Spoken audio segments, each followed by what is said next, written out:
ओम नमः शिवाय। नमस्ते टू एवरीवन। आमे आपण मानक सम्मुखरे आत्मज्ञान संपर्क रे आज सुधा आलोचना करि आसछु।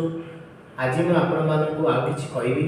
देखंतु योग कहले आमे आत्मा और परमात्मा संयोग को बुझे। एटा ईश्वरीय मत। तेणु अष्टांग योग को मध्य योग कह जाए। एटा योग शिक्षार मत। तेणु माया ठारू जितिबा पाई योग ही एकमात्र मार्ग। माया कौन? काम, क्रोध, लोभ, मोह, अहंकार। तेणु एथिर हमको जितिबा हेले योग ही एकमात्र मार्ग।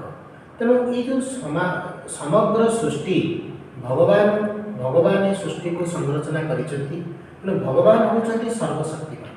तेणु सबु धर्मर ऊर्ध्वरे होचंती भगवान परम पिता परमात्मा। तेणु तांको समस्ते सबु धर्म तांको सम्मान दिए। तेणु भगवान मुख निस्तृत बाणी भागवत। तेणु भागवतर अर्थ कौन? भर अर्थ भाव, गर अर्थ ज्ञान, बर अर्थ ब्रह्मांड, तर अर्थ तत्व। तेणु यह ही हूँ भागवत। तेणु आम जो श्रीमद और मनमत संपर्क में आलोचना करते। श्रीमद हूँ सबुचाहे श्रेष्ठ मत, भगवान का मत। तेणु यही मतरे आम चलवा द्वारा आम सुखी होता। समग्र सृष्टि को आम स्वर्ग में परिणत कर। तेणु स्वर्ग में परिणत होगा द्वारा आम समस्ते मर्यादा पुरुषोत्तम निर्विकारी हो पार। तेणु ता सहित आमर जो कपाल तीनोटी भाग्यरेखा अच्छी।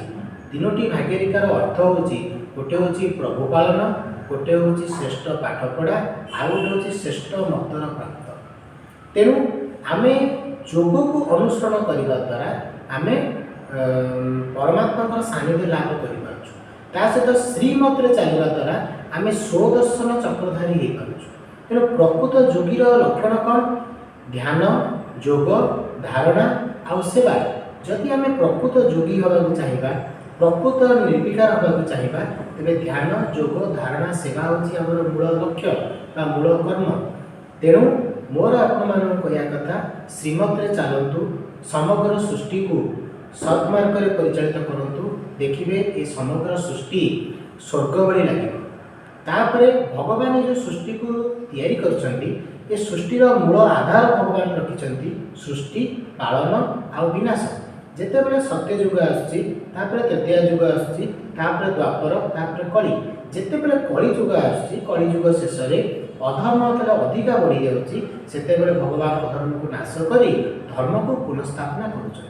यह ही हूँ सृष्टि चक्र आ भगवान यह ही सृष्टि।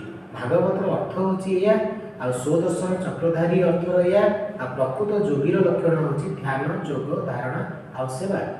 यह को आपण मन ध्यान पूर्वक श्रवण करंतु। आर सारमर्म को आप निश्चिंत बुझीपारे। योग करंतु, सुस्थ निरामय जीवन यापन करंतु। हरि ओम तत्सत।